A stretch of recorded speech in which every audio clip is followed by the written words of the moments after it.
Salut YouTube, salut. On va regarder une vidéo de Burgalassi qui s'appelle Tsunami migratoire, un mensonge raciste et qui tue. Une vidéo qui est publiée sur Blast. Alors, je ne le savais pas, mais Burgalassi a été recruté pour Blast pour des petites formules. C'est des vidéos qui durent, là, elles durent 4 minutes, 4 minutes 14. Donc, c'est vraiment des petits formats. Et moi, je trouve que c'est utile, hein, les petits formats. Alors, il y a un petit problème parce que je vais réact à du Burgalassi et je vais peut-être critiquer Burgalassi. Et comme je fais partie de la Zawa, les gens vont dire ah, gna, gna, Wissam, tu fais ça parce qu'il a cancel Dani Caligula. Je m'en bats les couilles. Hein, je m'en bats les couilles. Moi, je vais vous dire franchement, je trouve ça totalement débile qu'il ait supprimé la vidéo. Soyons honnêtes, hein. Soyons honnêtes, je trouve ça complètement débile. Je veux dire, c'est quoi, je veux dire, tu peux dire eh ben, je ne réinviterai plus et tout, sans supprimer la vidéo. Je veux dire, après, c'est son choix, ça lui appartient. Hein. Oui, il a aussi supprimé celle de Raz. Mais en fait, il faut aussi comment dire, je veux dire, il faut aussi prendre en compte la vidéo en elle-même. Partons du principe que Dani Caligula est un connard. Ok, partons de ce principe. Les connards peuvent avoir des propos intéressants. C'est une vérité qui est difficile à vous faire entendre, mais là, il me semble que la vidéo qu'avait fait Dani, beaucoup de gens avaient kiffé. Et on peut faire la part des choses. On peut se dire, ah putain, je ne suis pas du tout d'accord avec la manière dont Dani et même la Zawa a traité cette affaire et se dire, bah, mais malgré tout, cette vidéo est bien. Je veux dire, c'est possible d'avoir les deux positions. Donc après, voilà, moi, je suis d'avis que je trouve que ce truc de supprimer la vidéo, là, je trouve ça totalement débile. Mais après, c'est son choix, ça lui appartient. Voilà, c'est sa chaîne, il fait ce qu'il veut. Je ne vais pas non plus... pour moi, je ne vais pas non plus aller me battre pour que Burgalassi puisse remettre cette vidéo. Je m'en bats les couilles. Et ensuite, le travail de Burgalassi, moi, je sais que Dani m'en parlait beaucoup, Raz m'en parlait, je ne sais pas si Raz m'en parlait, mais il y a Moufette, je crois, qui m'en parlait beaucoup et tout, et qui, eux, adoraient. Moi, je ne vais pas dire que j'aimais pas, je ne regardais pas Burgalassi. Mais encore une fois, ce n'est pas une haine anti-Burgalassi, c'est que je regarde extrêmement peu de vidéos, donc je n'ai pas vraiment d'avis sur son travail. Il me semble qu'il maîtrisait bien les sujets de l'extrême droite survivaliste. C'est sur ça qu'il a travaillé. Après, j'ai l'impression que sur le reste, il est un peu sauce dem, je dirais. Et pour moi, il est un peu Europe écologie compatible, quoi. C'est un peu niveau Europe écologie, je dirais, au niveau positionnement politique. Il a l'air de travailler ses sujets. Voilà, c'est tout. Je veux dire, donc moi, je n'ai pas spécialement d'animosité à l'égard de Burgalassi. Je pense même, quand bien même ça puisse lui faire mal, on est du même côté de la barricade. Et voilà, maintenant je vais jauger la vidéo sur Tsunami migratoire, un mensonge raciste et qui tue, à partir de mon point de vue. Et je vais vous dire tout de suite la crainte que j'ai, c'est que quand je lis Tsunami migratoire, un mensonge raciste et qui tue, la première chose que je crains, c'est que Burgalassi essaye de nous prouver que « Ah non, mais vous inquiétez pas, il n'y a pas de tsunami migratoire. » Genre, s'il vous plaît, dites-moi qu'il ne va pas essayer de prouver qu'il n'y a pas trop d'immigration. Qu'on exagère les chiffres de l'immigration. Parce que pour moi, c'est l'une des pires défenses possibles. Parce que ça signifierait que s'il y avait réellement une forte immigration, eh ben, on aurait des raisons d'être raciste. Je veux dire, je comprends pas comment ils n'arrivent pas à voir le problème là-dedans, là, le truc de la zététique. On va leur prouver. Les racistes, on va vous prouver qu'il n'y a pas trop de noirs et d'arabes. Mais ils s'en battent les couilles, les racistes. Il peut y avoir 10 blancs, un arabe, ils vont quand même pas aimer l'arabe. Faut arrêter d'essayer de rassurer les racistes en leur disant « Ah non, mais il n'y a pas tant que ça d'arabes et de noirs en France, hein, vous inquiétez pas. Hein. » Mais bref, on va voir. On va regarder la vidéo de Burgalassi. Intro plus longue que la vidéo React, oui, c'est vrai. La submersion migratoire qui touche aujourd'hui la France et toute l'Europe est peut-être le plus grand défi qui se pose à nos sociétés. L'immigration menace aujourd'hui. Alors là, il y a un petit souci, il y a un truc qui ne va pas dans la vidéo, dans le plan. Je suis un peu... Il y a un problème de cohérence, c'est-à-dire qu'il a le portable comme ça et l'écran est latéral. Voilà, moi, j'aurais pas commis cette erreur, j'aurais mis l'écran horizontal ou alors, à la rigueur, j'aurais pris en... Mais voilà, c'est qu'une critique en termes de réalisation, c'est pas grave, on peut se tromper. Il n'y a pas de souci, Mathieu, tu feras mieux la prochaine fois. Je rigole. Déjà, des incohérences, ça n'a pas de sens. On est à 3 secondes, il y a des gros soucis de logique. et de mise en scène dans cette vidéo de 4 minutes. C'est-à-dire qu'on a un bon pourcentage de la vidéo qui est un non-sens complet, mais c'est pas grave. Notre sécurité et notre identité. Tu sais ce qui m'énerve? Quand on ment pour faire peur aux gens. Vous pouvez arrêter de mentir pour faire peur aux gens? Vous pouvez arrêter de mentir? Moi, ça m'énerve, ça, quand vous mentez pour faire peur aux gens. Et la vérité là-dedans, elle est où, la vérité? Est-ce qu'enfin, on peut dire la vérité aux gens, en fait? Il a l'air d'être vraiment... de croire que si on dit la vérité aux gens, ils vont y croire. Et il y a un moment donné, les gens, il faut se rendre compte que les gens s'en battent les couilles de la vérité. Ils s'en battent les couilles. Regardez la catastrophe climatique. Ça brûle de partout. La glace, elle fond. C'est n'importe quoi. En Arizona, il fait 50 degrés et tout là. Il y a des villes, elles sont inhabitables. Trump, il arrive, il fait tout ça, c'est un mensonge. Et les ricains, ils sont en mode on vote pour toi, Trump. On vote pour toi. Qu'est-ce qu'ils s'en battent les couilles de la vérité? Il y a un moment donné, il faut vous prendre en compte ça. Que c'est pas seulement en prouvant par A plus B qu'on va gagner. Arrêtez. En fait, chez le marxisme, c'est ça qui me tue un petit peu parfois parce qu'ils sont vraiment en mode dès qu'on aura la théorie la plus adéquate, on aura la révolution. Pour faire la révolution, il faut la théorie la plus adéquate. Frère, les fachos, ils ont la théorie la plus éclatée au sol, c'est eux qui gagnent. Faut accepter ce fait que théoriquement, ils sont aux fraises. C'est des teubés, c'est des débiles mentaux. C'est eux qui se dominent partout sur la planète. Voilà. C'est triste. Je sais, c'est pas juste. Voilà. Ben oui, quand on associe tsunami et migration, par exemple, on crée dans la tête des gens une image très nette, celle de la migration comme un phénomène hors de contrôle. Bah justement, c'est pour ça que le livre là que je vous conseille pour le mois prochain, qui s'appelle Le loup et le musulman, entre totalement dans cette logique-là. Et c'est Hassan Haj, qui est un anthropologue, je crois qu'il est... australien, mais peut-être que je dis une bêtise, mais je crois qu'il est libanais et qui vit en Australie ou un truc comme ça. Bref, c'est un anthropologue qui travaille sur les liens entre le racisme et la question écologique. Et il montre qu'en fait, le lien est parfait parce que dans les deux cas, pour les Occidentaux et pour les Blancs, déjà, les immigrés font partie de la nature. Ils sont rejetés dans le monde de la nature. Et la nature, l'environnement, comme les immigrés, sont des choses indomptables. C'est quelque chose que tu n'arrives pas à contrôler. Et ils sont là en train de se révolter et en train de menacer la civilisation occidentale. Donc, allez lire le livre de Hassan Haj, Le loup. Oui, l'ingouvernabilité, voilà, exactement. Et en plus, ils se propagent de partout. Ils ignorent, comme l'environnement, les immigrés, les populations du Sud ignorent les frontières et tout. Donc, allez lire le livre de Hassan Haj sur le sujet, qui est vraiment excellent. Vraiment excellent. Et d'ailleurs, il a un super passage, on en parlera pendant le club de lecture, où il critique les intellectuels qui veulent absolument avoir la théorie parfaite de la race. Il faudrait que notre manière de concevoir la race soit en totale adéquation avec les lectures scientifiques, académiques et tout. Et il dit, mais vous êtes des bouffons parce que vous aurez toujours un train de retard, parce que les racistes s'en foutent de la rigueur scientifique. Ils savent très bien que tous leurs propos sur la race et tout n'a aucune rigueur. Ils s'en battent les couilles. Ils ne cherchent pas à convaincre sur le plan académique, sur le plan de la rigueur intellectuelle et des arguments. Ils essayent de convaincre sur les affects. Donc, ils s'en foutent de savoir que, ah oui, non, mais les races existent vraiment, les races. Il y a les blancs, il y a les noirs, c'est tout. Et nous, on est super en noir. Puis voilà, j'ai pas raison, la team. Voilà leur niveau. Hein? Quand on pense migration, on ne voit plus des hommes, des femmes et des enfants qui fuient peut-être des famines ou des pays en guerre. Non, ce qu'on voit, c'est une masse gigantesque prête à submerger nos pays en démolissant tout sur son passage. Et oui, c'est évident qu'il y a une volonté de déshumaniser les populations du Sud et de faire croire, mais c'est tout le mythe de ils vont venir, ils vont violer nos femmes, ils vont tuer nos enfants, ils vont nous mettre des coups de couteau. C'est toute la dialectique de tous les arguments de l'extrême droite. La création de la figurine lupine de l'hôte musulman. Exactement. Et après, par contre, il y a aussi un moment donné où je pense que cette figure... Comment dire ? Je pense que ça fait partie des raisons pour lesquelles les gens ne veulent pas d'immigrés. Cette image de la violence, cette image de l'immigré avec un couteau entre les dents qui va venir nous tuer.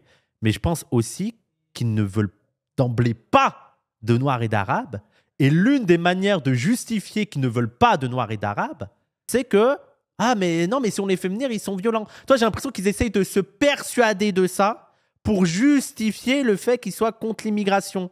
Parce que là, on a trop l'impression que, en fait, t'as juste des gens qui ont sincèrement peur de ça, et c'est juste pour ça qu'ils veulent pas de Noirs et d'Arabes. C'est « Ah, non, mais je suis effrayé, peut-être qu'ils vont nous tuer. » Et je pense que, non, mais ils se montent la tête sur ça parce qu'ils aiment pas les Noirs et les Arabes. Vous voyez ce que je veux dire? Je pense que c'est eux-mêmes se justifient parce qu'ils sont racistes de base. Une simplification dangereuse qui joue sur l'émotion et qui est aussi complètement fausse, car elle s'appuie bien plus sur des mythes que sur des faits. Et ça, c'est facile à vérifier. Moi, j'ai l'impression de... Je veux dire, Burga, je peux t'appeler Burga ou pas? Burga, Hervé Lebras, ça fait 30 ans qu'il fait ça. Hervé Lebras, alors pour ceux qui ne connaissent pas, c'est un statisticien qui travaille sur les migrations, qui travaille sur ces chiffres. Et Hervé Lebras, ça fait 30 ans qui... c'est le cousin de James Lepied. Démographe, voilà, merci, démographe, je cherchais le mot. Donc c'est un démographe et ça fait 30 ans qu'il débat, qu'il écrit des livres, qu'il écrit des articles pour essayer de faire, de déconstruire tous les mythes propagés par l'extrême droite sur l'invasion migratoire, sur le grand emplacement et tout. Et ça ne marche pas. Ça ne marche pas. Tu es en train de nous faire du Hervé Lebras. Et à un moment donné, il faut interroger les prémices de cet argumentaire, de vouloir prouver aux gens qu'il n'y a pas tant de Noirs et d'Arabes. Déjà, il y a une question philosophique. Est-ce que vraiment on veut aller sur ce terrain-là de prouver qu'il n'y a pas tant de Noirs et d'Arabes? Et ensuite, il y a une question d'efficacité. Ça ne marche pas. Hervé Lebras fait ça depuis 20-30 ans et l'extrême droite monte. Il est là à te montrer des chiffres du CNRS, à te montrer des statistiques, avoir une rigueur académique, scientifique, validée par les pairs. Ça ne marche pas. Les gens s'en battent les couilles. Taoukan l'a fait en mieux. Oui, Taoukan l'a fait en mieux, mais pour moi, c'est pas suffisant. Et alors, qu'on se le dise, là, je n'ai pas non plus envie de m'engueuler avec Mathieu Burgalassi. C'est juste, moi, je comprends aussi l'intérêt que ça peut avoir de rappeler les faits, mais les faits ne suffisent pas. Les faits ne suffisent pas. Ça ne va pas marcher. Regardez les chiffres. Oui, il y a bien une augmentation de l'immigration à l'échelle mondiale. Selon les données des Nations Unies, entre 1960 et 2020, le nombre d'immigrés dans le monde a été multiplié par 3,7. Et oui, mais bon, j'imagine c'est parce qu'il y a plus de gens dans le monde, donc il y a plus d'immigrés, quoi. ça a l'air beaucoup. Cependant, le chercheur Abdelsam Marfouk fait remarquer que cette augmentation est avant tout une augmentation en chiffres absolus. Et oui, entre 1960 et 2020, il n'y a pas que l'immigration qui a augmenté, mais aussi la taille de la population mondiale. Ah bah oui, j'avais pas vu en fait qu'il y avait la population là. Ah oui, 3 millions à 7... Putain, en 60 ans, on a doublé la population mondiale en 60 ans. Plus que doubler la population mondiale. Ouais, j'avais pas vu que c'était écrit. En fait, j'étais concentré sur ce qui est surligné et tout. D'accord. Donc oui, donc logique, il y a plus de monde, donc il y a plus d'immigration. Oui, rien d'inquiétant. Proportionnellement, l'augmentation des immigrés n'est donc pas si énorme que ça. 3,6 en 2020 contre 2,5 en 1960. On finit donc avec 1 point % d'écart. Ça, mais même ça, pour les fachos, c'est déjà trop. Je veux dire, 1% d'écart en termes de chiffres. Ils vont dire, oui, ok, 1% d'écart, mais on a quand même 281 millions d'immigrés. T'es bien gentil avec tes pourcents d'écart, mais 1% d'écart, vu l'augmentation de la population de la planète, ça fait beaucoup. Et surtout qu'eux, ils sont en mode, hey, quand il y a un, ça va. C'est quand il y en a plusieurs que ça crée des problèmes. Et là, l'augmentation de 1%, c'est plusieurs. C'est plus de 1, 2 ou 3. Donc, et moi, ce qui m'énerve là-dedans, c'est que tu vas convaincre qui, s'il te plaît? Tu fais cette vidéo sur Blast, un public de gauchistes, pour dire au public de gauchistes qui est déjà convaincu qu'il n'y a pas tant d'immigrés que ça, il n'y a pas tant d'immigrés que ça. Mais on le sait, ça fait... T'es à gauche, ça fait 20 ans que tu le sais. Je veux dire, c'est un discours... Je ne comprends pas l'intérêt de ça, quoi. Je suis OK, oui, bon, ouais, super. On le sait. À Blast, on le sait déjà. Hein. Je veux dire, il y a 50 vidéos sur ça. Hein. Puis ils vont dire que l'augmentation de la population, c'est surtout en Afrique et pas en Europe, donc on va être submergé. Oui. Bah oui, ils font plus d'enfants en ce moment et tout, donc oui. Et même en Asie et tout, ouais. Et il y a de moins en moins de blancs. Voilà, c'est la vie. C'est la vie, c'est comme ça. Peut-être que l'Europe, et la France en particulier, sont des régions qui attirent davantage les migrants. La France a déjà pris largement sa part. On est Moi, il faudrait qu'on me dise... Là, moi, je suis journaliste. Il y a quelqu'un qui me dit « La France a largement pris sa part ». Je veux dire, c'est quoi sa part? Comment on calcule la part d'un pays? Je veux dire, il y a... Quelle est la part que doit prendre un pays? Comment tu détermines quelle part doit prendre un pays? Et parce que moi, je suis assez halluciné par les politiciens qui parfois disent des choses qui n'ont pas de sens. Et c'est bon, il y a pas, on ne demande pas à être plus de détails. On a pris notre part. Ok, d'accord. Oui, vous avez raison, c'est vrai qu'on a pris notre part. Sauf que non. Selon le Haut Commissariat des Nations Unies pour les réfugiés, en 2020, 86% des réfugiés étaient accueillis par des pays en développement. Oui, ça aussi, mais ça, je sais pas, moi je suis désolé, mais oui, bon, peut-être que c'est utile de le rappeler aux gens, mais on savait tous que je veux dire, on a dit combien de fois que les... Non, il faut que j'arrête d'être trop haineux. Allez, on va dire que c'est utile de rappeler de la pédagogie, c'est de rappeler les faits et que les pays du Sud, que les réfugiés vont d'abord dans les pays qui sont à côté d'eux, quoi. Parce que c'est un peu long d'aller en France quand t'es au Soudan, au Sud-Soudan, par exemple. Tu vois, c'est un peu long. Mais non, allez, vas-y, je vais essayer de ne pas être trop rageux. Mais en fait, il y a je vais en parler à la fin de la vidéo, mais il y a un fond qui m'énerve en fait dans cet argumentaire. Il y a un fond que je trouve dingue. Selon l'INSEE, en France, la part de la population immigrée n'est passée que de 7,4 à 10,3% entre 1975 et 2021. Et donc, je comprends pas. L'argument, je suis désolé, moi, je veux dire, l'argument, il est quand même, vous n'avez pas trop de raison d'être raciste parce qu'on n'a pas tant que ça accueilli des réfugiés. Donc, votre racisme anti-immigré, il n'a pas de sens. En fait, ça m'énerve. Je veux dire, et là, c'est Burgalassi, il est blanc. Moi, je refuse qu'on me défende en mode hey, mais t'inquiète, il n'y en a pas trop des comme lui. Regarde, on en a accueilli que 7% des comme lui. Hein. Fais gaffe. Hein. Franchement, non, mais il n'y a pas tant que ça de noirs et d'arabes. Et je dis, frère, non. c'est pas comme ça qu'il faut défendre les réfugiés, les immigrés. Je sais pas, je trouve ça. En fait, les gens, j'ai fait une vidéo. Elle date de quand ma vidéo sur le grand remplacement? Déjà, dans le grand remplacement, j'avais fait une vidéo sur le grand remplacement où je disais déjà, mais c'est totalement insultant l'argument de contrecarrer la théorie du grand remplacement en montrant qu'il n'y a pas tant que ça de noirs et d'arabes. Comme s'il y avait vraiment beaucoup de noirs et d'arabes, ce serait un problème. Et que, genre, pour rassurer les racistes, t'es là, non mais, hé, lui, moi, ça va, il n'y en a pas trop des comme moi, donc là, t'es inquiet pour rien, là. Je sais pas, mais moi, je suis fasciné. Je suis fasciné que ça... Il y a encore cet argumentaire-là de... il n'y a pas trop d'immigration. Largement inférieur à nombre de nos voisins, comme la Suède, l'Espagne, l'Allemagne ou le Royaume-Uni.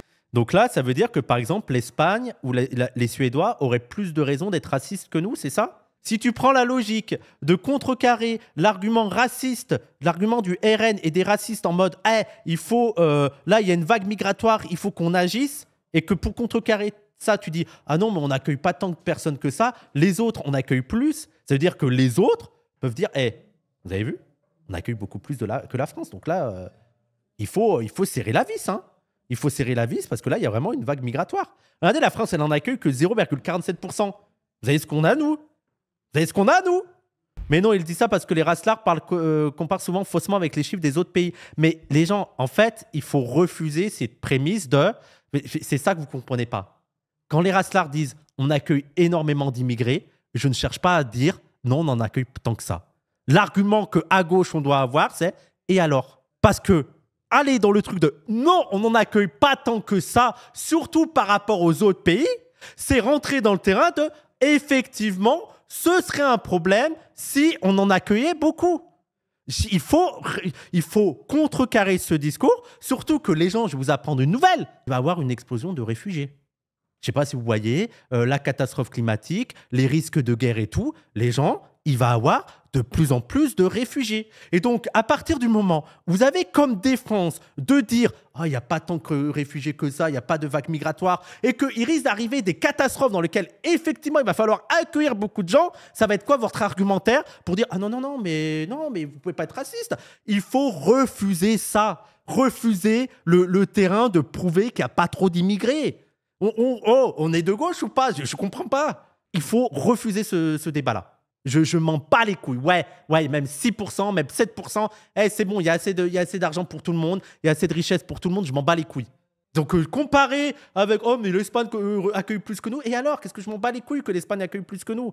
C'est-à-dire, une fois qu'on arrive à l'Espagne, ça y est, on ferme les portes. Comprenez que, par exemple, si vous dites « l'Espagne accueille plus », donc ça veut dire qu'il y a un maximum. Un maximum sur lequel on doit accueillir. Si on dépasse l'Espagne, effectivement, là, ça devient un problème. Comprenez le problème du truc? Son approche n'est pas du tout décoloniale. C'est une approche de gauchiste blanc, quoi. Après, les gens, moi, je n'ai pas envie d'être trop méchant avec Burgalassi. Je pense que, tu sais, là, je suis vénère, mais je ne suis pas du tout en mode Burgalassi est un raciste. Je pense juste qu'il n'a jamais pensé à cette lecture-là.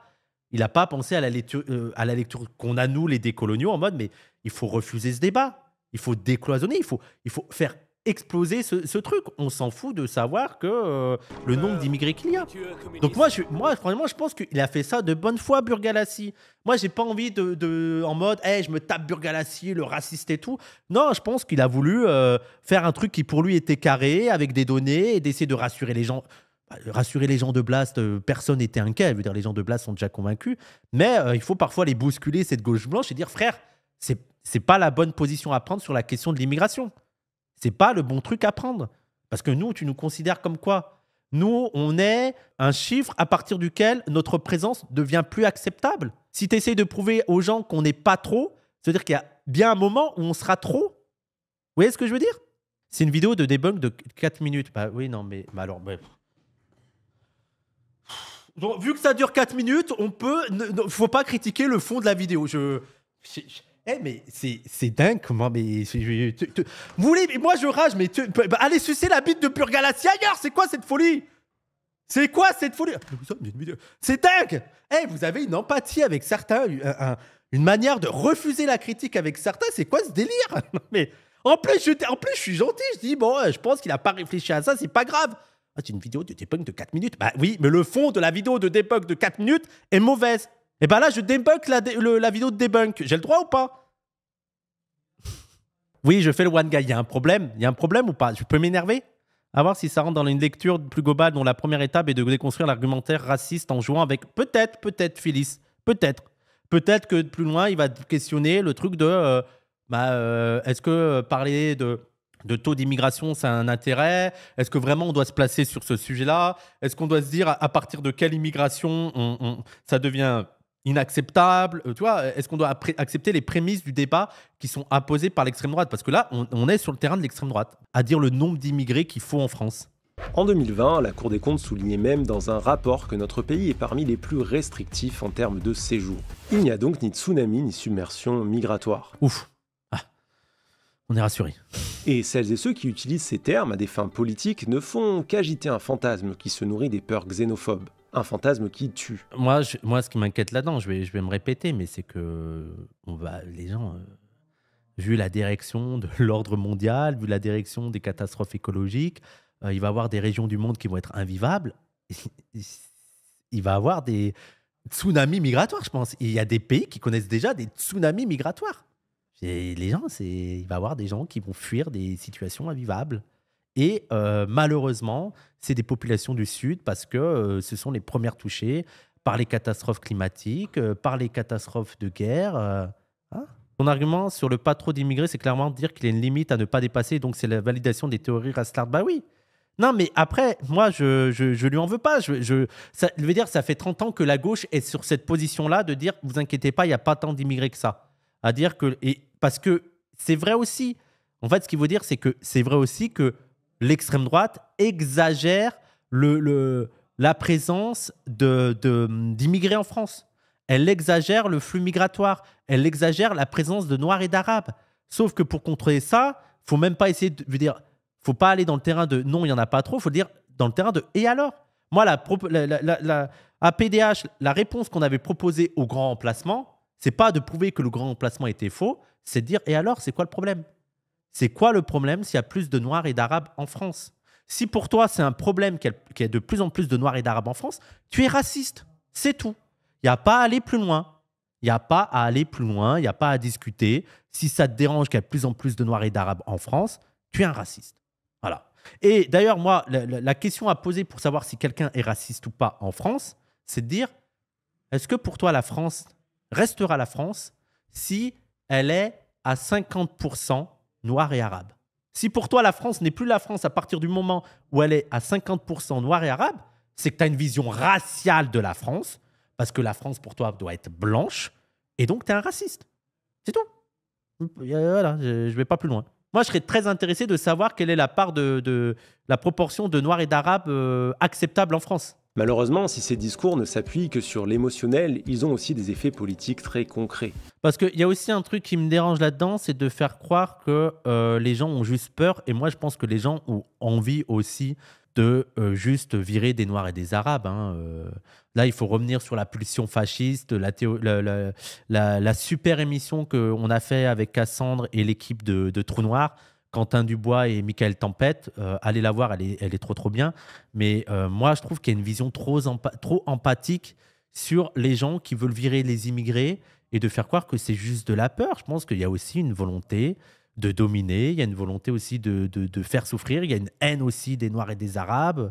Voilà, je veux dire. Et moi, ça m'énerve de les prendre que par la main, en fait. Moi, je veux dire, même les classes populaires qui votent RN, je ne veux pas que les caresser dans le sens du poil en mode « Ah, mais mon pauvre, on t'a menti et tout. Tu sais, il n'y a pas tant de Noirs et d'Arabes que ça. Ils ne vont pas t'agresser. » Il y a un côté en mode « Hé, frère, il faut aussi les confronter à leur racisme. » Je veux dire, parce que nous, on nous confronte à tout. Nous, nous je rappelle que la gauche, dès que Médine arrive, ils sont là en mode à le surveiller. Donc voilà. Je vous regarde tous les deux beaucoup et je pense qu'il y a une discussion à avoir. Burgalassi, sa posture, c'est d'attaquer l'extrême droite sur ses idées. Il fait ça juste. Mais attends, Burgalassi, sa posture, c'est d'attaquer l'extrême droite sur ses idées. Qui ne fait pas ça à gauche? Je veux dire, on dirait qu'il y a une particularité de Burgalassi, c'est il attaque l'extrême droite sur ses idées. Pas nous. Je ne comprends pas. Il fait ça justement pour décrédibiliser leur discours. Oui, bon.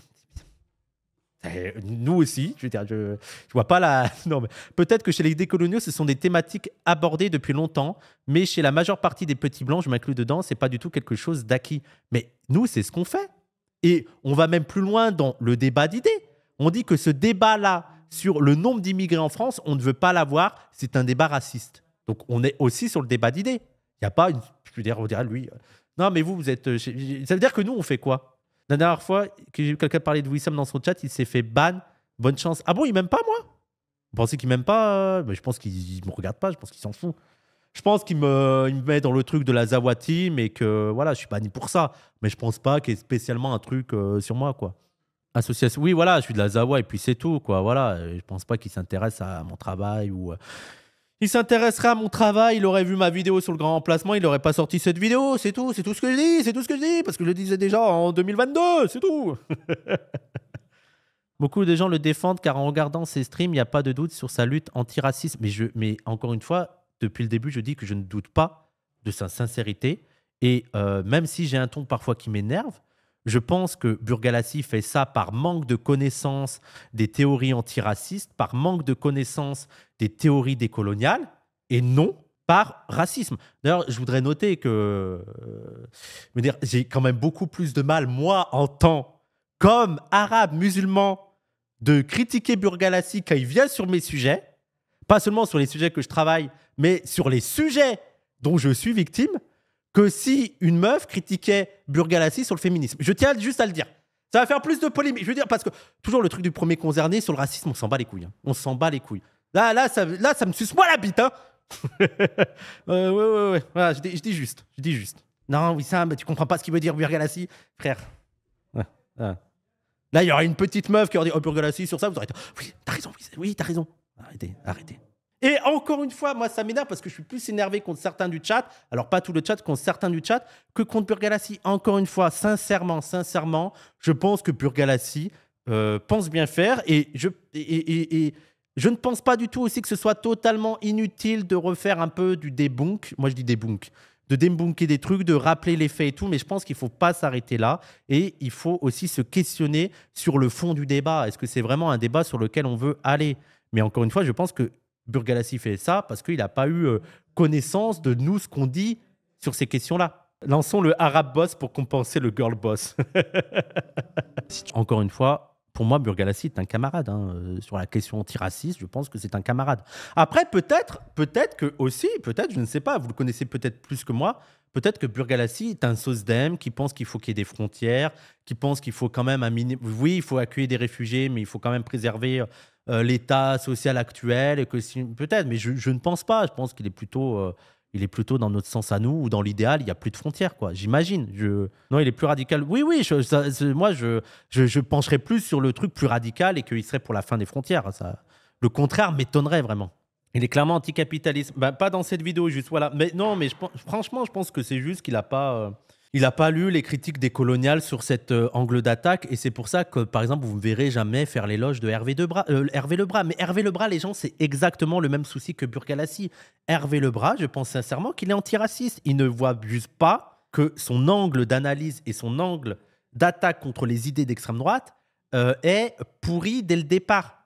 Parce qu'on va sur le champ de l'extrême droite. Aller sur les chiffres de l'immigration, c'est aller sur les champs de l'extrême droite et ne pas se poser des questions plus fondamentales en mode quel est le bien fondé des frontières ?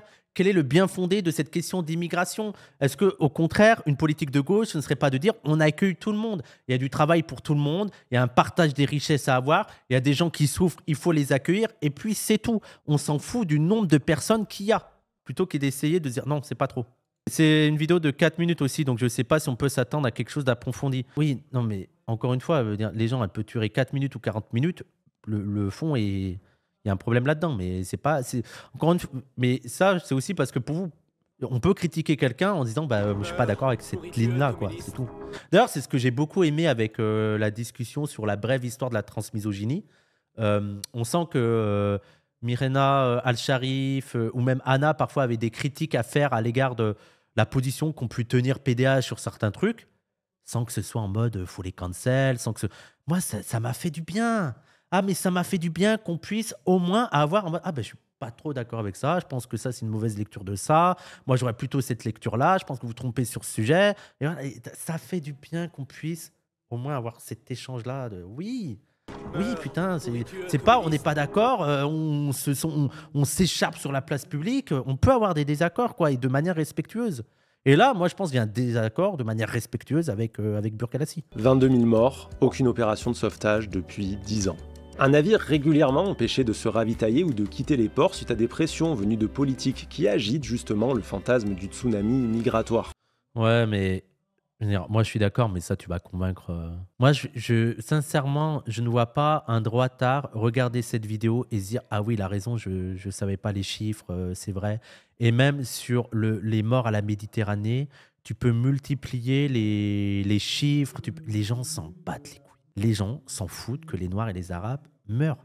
Et surtout, les gens s'en foutent encore plus que les Noirs meurent. Parce que là, il faudrait que je vais y réacte vendredi, mais on parle beaucoup de ce qui se passe à Gaza, mais il y a aussi la catastrophe au Soudan, au Sud-Soudan, qui est horrible. Et tout le monde s'en fout. Tout le monde s'en fout. Parce que dans la tête des Blancs, et dans la tête aussi de pas mal d'Arabes, et d'une majorité d'Arabes, les Noirs, c'est pas grand-chose, quoi. Il y a une telle déshumanisation qu'un Noir qui meurt, et t'as même dans l'imaginaire... Oui, les Noirs, ça meurt. Et t'as même dans l'imaginaire en mode, bon, c'est habituel là-bas, chez eux. Voilà. Et eux, ils ont même l'argument de... ils avaient qu'à pas venir. Pourquoi ils essayent de venir? C'est terrible. Tu sais, ils arrivent à avoir une pseudo-empathie en disant, mais pourquoi ils essayent de venir? Ils vont mourir en mer. Qu'ils ne viennent pas, qu'ils restent chez eux, comme ça, ils ne mourront pas. Voilà comment ils vont sauver le truc. Tu vois? Et là, ce qui serait intéressant d'interroger, plutôt que... Moi, il y a déjà l'angle de dire en quoi c'est un problème qui est de plus en plus d'immigrés, on s'en fout. Une vision de gauche, une vision radicale, une vision décoloniale, une vision anticapitaliste. C'est dire que cette question, je ne veux pas aller sur le terrain du nombre d'immigrés, je m'en bats les couilles du nombre d'immigrés. C'est la libre circulation des personnes. Je suis pour que les gens puissent se déplacer partout. On s'en fout des frontières. Et il y a des gens qui vont dire « Ouais, mais alors l'Algérie, t'étais anticoloniale. » Le problème en Algérie, c'est pas qu'il y avait beaucoup de Français. C'est que les Français étaient au pouvoir, avaient les postes de pouvoir pour les intérêts des Français, eux seuls, au détriment des gens qui habitaient là. Sauf que les migrants qui viennent en France, c'est pas la même situation. Les gens qui viennent des populations du Sud, ils ne sont pas au poste de pouvoir, aux institutions, ce n'est pas les principaux bourgeois et ils ne récoltent pas les richesses pour eux-mêmes au détriment de la population qui habite ici. Donc ce n'est pas du tout comparable. Arrêtez, la colonisation, vous ne connaissez rien à la colonisation. Donc encore une fois, il y a la question des frontières à poser et il y a aussi la question de l'impérialisme. Ce qui aurait été intéressant aussi, c'est de dire, mais pourquoi il y a des gens qui viennent en France? Déjà, ils ne viennent pas tous en France, mais pourquoi il y a des gens qui viennent en France? Pourquoi il y a des gens qui doivent fuir leur pays? Et est-ce que la France ne joue pas un rôle dans le fait que des gens quittent leur pays? Alors là, ça amènerait à poser l'éléphant au milieu de la place, cette question-là que personne ne veut poser, qui est de la question de la France-Afrique. Même à gauche. C'est quand même dingue à gauche que personne ne parle de cette putain de France-Afrique parce qu'on sait très bien. On sait très bien parce qu'on veut bien être de gauche et tout, mais on sait très bien que si on n'avait pas cet impérialisme, que si on n'avait pas cette France-Afrique, bah, le no-gurdien, oui, on n'aurait pas le même mode de vie. Questionner le mode de vie, c'est compliqué. C'est compliqué. Mais encore une fois, il faudrait que je regarde les autres vidéos. Je n'ai pas été convaincu par celle-là. Je comprends l'intérêt, je comprends la vision qu'a eu Burgalassi. C'est toujours utile de rappeler les chiffres et de montrer la réalité de ce que c'est l'immigration. Mais je pense qu'il faut aller plus loin et d'ailleurs qu'on s'en bat les couilles, qu'on ne va pas essayer de rassurer les gens en disant que non, il n'y a pas tant d'immigrés que ça. Si, il y a plein d'immigrés. Si. Ouais. Il y a plein de Noirs et d'Arabes. Voilà. Si ça te dérange, t'es raciste. Voilà, ça sera ma réponse. Vive les Noirs et les Arabes, ouais, on va envahir la France, ouais. Non, après, en fait, il y a un truc qui a un non-sens total. On ne peut pas envahir la France puisque c'est chez nous.